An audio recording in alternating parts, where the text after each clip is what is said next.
दोस्तों, आदिवासियों ने सवाल नहीं उठाए, इसलिए आज भी आदिवासियों को हर तरफ से बोला जाता है।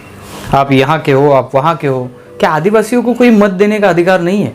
क्या आदिवासियों को अपनी बात रखने का अधिकार है? अगर है तो फिर हम सवाल क्यों नहीं उठाते? हमने उस पिक्चर पर क्यों नहीं सवाल उठाया जब वो पिक्चर में दिखाया जाता है कि जंगल के आदिवासी डायरेक्ट हमला करते हैं विदाउट कुछ किए? जब एक आध पिक्चर में आदिवासी महिला को बहुत डोमिनेट किया जाता है तब उस मूवी के लिए हम सवाल नहीं उठाते। किसी मूवी में गोटुल के जरिए, गोटुल में विभत्स प्रकार होते हैं, ये भी बातें उसमें बताई जाती है, हम सवाल क्यों नहीं उठाते? और इसके लिए दोस्तों, हमें सवाल जब नहीं उठाया तब बाहरी लोगों ने कॉन्फ्रेंस ली और बहुत कुछ कर दिया, और आज आपको ही बता रहे कि आप इस धर्म से आते, आप उस धर्म से आते। जी हाँ, मैं बात कर रहा हूँ एक वायरल वीडियो की, जो वीडियो बहुत पुराना है, मेरे ख्याल से अभी नया नहीं है, मैंने पहले भी इसको देखा है। मुझे ये लगा कि चलो ये अपनी तरफ से बता रहे हैं, हम अपनी तरफ से बता रहे हैं। ये वीडियो बहुत ज़्यादा वायरल हो रहा है, इसलिए इस वीडियो को देखकर समझना भी ज़रूरी है कि क्या यह वीडियो है और क्या है। ये जो बंदा है, ये मेरे ख्याल से उनके पीछे का जो बैनर दिख रहा है कोई संगठन है, जातीय संगठन, जनजातीय संगठन, आदिवासियों का संगठन है। और उस आदिवासियों के संगठन से प्रेस कॉन्फ्रेंस किया गया और प्रेस कॉन्फ्रेंस में ये बताया गया कि आदिवासी सनातनी हिंदू है। बंदे की रिपोर्टर एक इंटरव्यू ले रहा है, उसमें बंदा कुछ भी इतिहास का कुछ भी नहीं बता रहा है, वो एक ही बात बता रहा है कि आदिवासी सनातनी हिंदू है।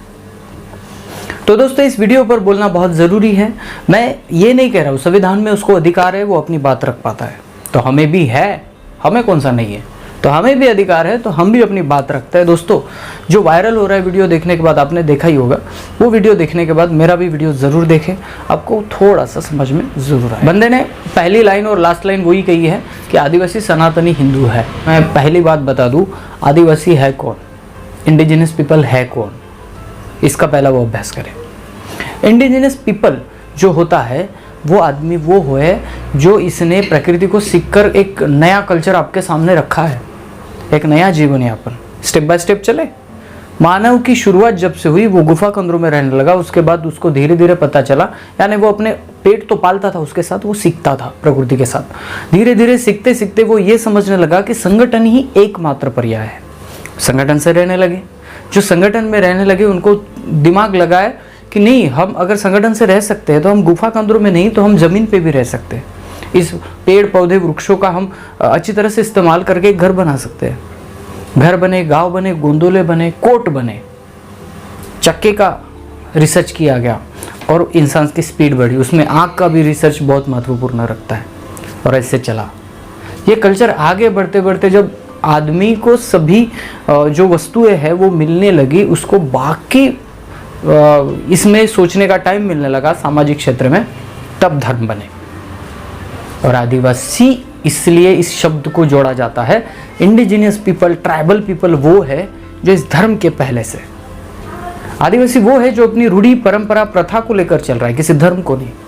अगर आप किसी उसको धर्म में डालेंगे, चाहे वो क्रिश्चियन हो, चाहे वो मुस्लिम हो, चाहे वो हिंदू हो, किसी भी धर्म में डालने की कोशिश किए तो समझ लेना आपकी आदिवासी की पहचान मिट जाएगी और सिर्फ आप बंदे बन के रह जाओ। आदिवासी वो है जो किसी भी धर्म को ना मानते हुए अपना कल्चर लेके चलता है। इसलिए मैं कहता हूँ आदिवासी की धर्म में बांधने की जरूरत नहीं। बंदे ने एक पॉइंट बहुत सही निकाला, राम राम किया जाता है। बंदे का वाक्य ये है कि आदिवासियों में राम राम एक पारंपरिक अभिवादन है। और मैंने भी हमारे कल्चर में देखा है कि बाह्य इसके जरिए वो राम राम करने लगे हैं। लेकिन राम राम का शब्द सिर्फ राम राम नहीं है, बात याद रखें। वेंकटेश आतराम सर की किताब में आतराम सर ने बहुत ही बढ़िया पद्धति से इसको एक्सप्लेन किया है। अगर नहीं जानते तो प्लीज़ गोंडी पढ़िए। अगर गोंडी आती है तो आपको पता है मडा यानी क्या होता है। मडा यानी पेड़ होता है। सुनिए, अभी मैं आपको बताऊंगा। हमारे लोगों में तुमड़ाम है, तुमड़ाम लोग है। अगर उसको एक्सप्लेन किया जाए तो तुमड़ा मड़ा हो गया। तुमड़ा मड़ा यानी तुमड़ा का पेड़, उसका टोटे में, उसके सरनेम में आया। चलो मैं बात करता हूँ सल्लाम की। 6 गोत्र वाले सल्लाम है। उसको अगर पूछा जाए, तोड़ा जाए तो सल्ला मड़ा, सालाई का पेड़, मड़ा मरा, मड़ा मरा। और मैं आपको बता दूँ, गोंडी साहित्य के संदर्भ का इतिहास जो लिखा है वेंकटेश आत्राम ने, जो महाराष्ट्र के हैं, उन्होंने गोंडी सभ्यता में बहुत खोल अध्ययन किया है। ये जो मड़ा है ना, ये आगे चलकर अपभ्रंशों के मरा बना। बहुत सारे लोगों के नाम तुकाराम, मोतीराम थे, अभी लोगों ने इसको चेंज किया। ये जो मरा वाली सिस्टम है ना, मरा मरा मरा मरा मरा, मैं कहता हूं कि ये यहीं से आया, क्योंकि मुझे भी अपने बात करने का अधिकार है। जैसे आपने कॉन्फ्रेंस ली वैसे मुझे भी अधिकार है। बात ये नहीं है कि जैसे वो अभी आया, बहुत सारे लोग कहते हैं, और हमें टुकड़े टुकड़े ज्ञान की भी बात उन्होंने की है, तो उसके बारे में भी बोलेंगे। पॉइंट नंबर 2, जब पत्रकार ने उनसे पूछा कि धर्म कोड की मांग कर रहे हैं, तो इसने कहा कि टुकड़े टुकड़े ज्ञान है और धर्म कोड की आदिवासियों को ज़रूरत नहीं है। भाई पढ़ा नहीं तूने? सेंसस ऑफ इंडिया, जनगणना कब से शुरू हुई? फिर अगर गवर्नमेंट को लगता था कि आदिवासी हिंदू है, तो तभी एक आदिवासी का अलग कॉलम बनाने की ज़रूरत क्यों थी गवर्नमेंट को? चलो वो ब्रिटिश थे, हाँ वो ब्रिटिश थे इसलिए। भाई सेंसस ऑफ ब्रिटिश इंडिया की जनगणना अगर आप देखें तो 1871 से आप चलेंगे तो 1941 तक आदिवासियों का एनिमिस्ट, अबोरिजिन्स, ट्राइब्स, ये शब्द देकर, ये कॉलम देकर उसकी अलग जनगणना हुई। और उसी कॉलम को आज आदिवासी मांग रहा है। आपका घर का मांग रहा है? नहीं मांग रहा है। वो कह रहा है कि हमें अपनी संख्या दिखनी चाहिए, इसलिए हमें अलग कॉलम चाहिए। समझ रहे आप? ये धर्म कोड, टुकड़े टुकड़े ज्ञान, ये प्रेस कॉन्फ्रेंस करके जो बंदे ने बताया, उस बंदे का थॉट मैं यहाँ से आपको क्लियर कर रहा हूँ कि आदिवासी अगर किसी धर्म में माने जाएंगे तो आदिवासी है ही नहीं। वो आदिवासी, उसकी पहचान मिट जाएगी, क्योंकि पुराना कल्चर वो लेकर चल रहा है। समझ रहे? ये धर्म तब बने जब इंसान को लगा कि सभी इंसान एक नियम में बनने चाहिए, सभी इंसान सत्य के मार्ग पर चलने चाहिए, सभी इंसान में इंसानियत होनी चाहिए, और इसको बांधे रखता है उस धर्म के नियम, उस धर्म की विचारधारा, और इसलिए धर्म बने। इंसान के पहले धर्म बने? नहीं बने। आपको क्या लगता है पहले ग्रंथ बने और ग्रंथों से इंसान निकले? नहीं निकले। इंसान बना, वो खुद विकसित हुआ, उसने नगरें बनाई, उसने लिपि बनाई, उसके बाद ग्रंथ लिखे। ये तो आप मानते हैं?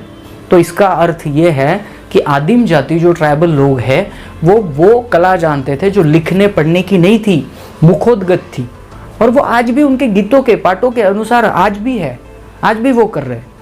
क्यों जबरदस्ती हो रही है कि बाकी धर्मों में? एक पॉइंट हो रहे हैं कि वो बताते हैं कि ये जो साजिश है वो मिशनरियों की है या और कोई की है। जैसे हमें इस धर्म से कुछ लेना देना नहीं है, वैसे किसी भी धर्म से लेना देना नहीं है।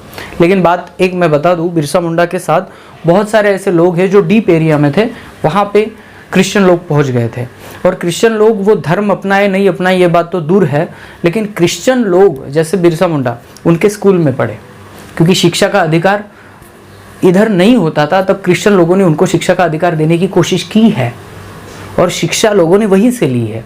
अगर वो जो क्रिश्चियन शाड़े में गए, स्कूलों में गए, उनको ये कहना ज़रूरी नहीं है, क्योंकि बाद में बिरसा मुंडा ने भी उलगुलान किया और आदिवासियों की आवाज़ उठाई। तो एजुकेशन उनके पास चला गया, एजुकेशन आया, इसलिए वो भी डाइवर्ट हुए कि चलो एजुकेशन मिल रहा है। क्योंकि तब तो मेरे ख्याल से ये पढ़ने वाली बात तो बाबा साहब अम्बेडकर को स्कूल से बाहर निकालने वाली बात तो आपको पता है। किसी भी धर्म में आदिवासी नहीं आता, ये बात हमेशा ध्यान रखिए। और ये जो बात है, मेरे ख्याल से ये जो प्रोपेगेंडा है ना, मेरे वीडियो के नीचे बहुत सारे कमेंट आते हैं, तुम इसके बारे में बोलो, मिशनरियों के बारे में बोलो, ये बोलो वो बोलो। किसी धर्म से हमें लेना देना है ही नहीं, हम अलग है, स्वतंत्र है। और इसीलिए ये कॉन्फ्रेंस में जो की गई बात है वो बहुत बड़ी पैमाने पे वायरल हो रही है। तो जैसे उनको कहने का अधिकार है, वैसे मुझे भी कहने का अधिकार है। और मैं खुद आदिवासी होने के कारण मैं जानता हूँ कि आगे चलकर अगर यही प्रोपेगेंडा चलता रहा तो मेरा समाज मिटने के कगार पर आ जाएगा।